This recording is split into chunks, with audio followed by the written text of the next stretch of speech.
ত্রিপুরার অন্যতম প্রধান ধর্মীয় তীর্থস্থান ত্রিপুরা সুন্দরী মন্দিরে রবিবার বিশেষ পূজার্চনা করলেন ভারতের উপরাষ্ট্রপতি সিপি রাধাকৃষ্ণন। দেশবাসীর শান্তি ও মঙ্গল কামনায় মাতা বাড়িতে এই পুজো ঘিরে রাজ্যের ধর্মীয় ও প্রশাসনিক মহলে লক্ষ্য করা যায় বিশেষ গুরুত্ব।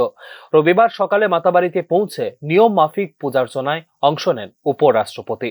তার সঙ্গে উপস্থিত ছিলেন রাজ্যপাল ইন্দ্রসেনা রেড্ডি নাল্লু এবং রাজ্যের অর্থমন্ত্রী প্রণজিৎ সিংহ রায় সহ প্রশাসনের একাধিক উচ্চপদস্থ আধিকারিকরা।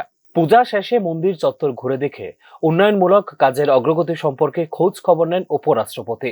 বিশেষ করে কেন্দ্রীয় সরকারের প্রসাদ স্কিম প্রকল্পের মাধ্যমে মন্দির এলাকায় যে অবকাঠামোগত উন্নয়ন হয়েছে তা পরিদর্শন করেন তিনি। এই প্রকল্পের আওতায় মন্দির চত্বরকে আধুনিক ও দর্শনার্থী বান্ধব করে গড়ে তোলার নেওয়া হয়েছে উদ্যোগ। উন্নত রাস্তা, আলোকসজ্জা, দর্শনার্থীদের জন্য সুবিধাজনক অবকাঠামো সব মিলিয়ে একটি গুরুত্বপূর্ণ ধর্মীয় পর্যটন কেন্দ্র হিসেবে তুলে ধরার চেষ্টা চলছে মাতাবাড়িকে। উপরাষ্ট্রপতির এই সফরকে কেন্দ্র করে সকাল থেকেই মন্দির এলাকায় ছিল কঠোর নিরাপত্তা ব্যবস্থা। পুলিশ ও প্রশাসনের তত্ত্বাবধানে গোটা এলাকায় নিরাপত্তা বলয় গড়ে তোলা হয় এবং ভক্তদের চলাচলেও রাখা হয় বিশেষ নিয়ন্ত্রণ।